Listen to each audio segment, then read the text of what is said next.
अब के साल कुछ ऐसा करना, अब के साल कुछ ऐसा करना।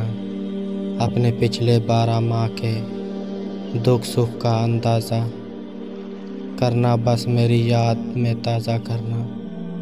सादा सा एक कागज़ लेकर फिर उस बीते एक एक पल का, अपने गुज़रे एक एक कल का एक एक मोड़ हटाता करना। सारे दोस्त इकट्ठे करना, सारी सुबह हाज़िर रखना, सारी शामें पास बुलाना। और अलावा उनके देखो सारे मौसम ध्यान में रखना, एक एक यादगार गुमान में रखना। फिर मोहताज की आस लगाना, अगर तो खुशियाँ बढ़ जाती हैं तो फिर तुमको मेरी तरफ से आने वाला साल मुबारक। और अगर गम बढ़ जाए तो मत बेकार तकलीफ़ करना।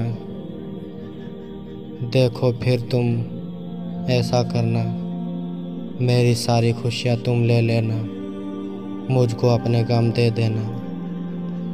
अब के साल कुछ ऐसा करना, अब के साल कुछ ऐसा करना, अब के साल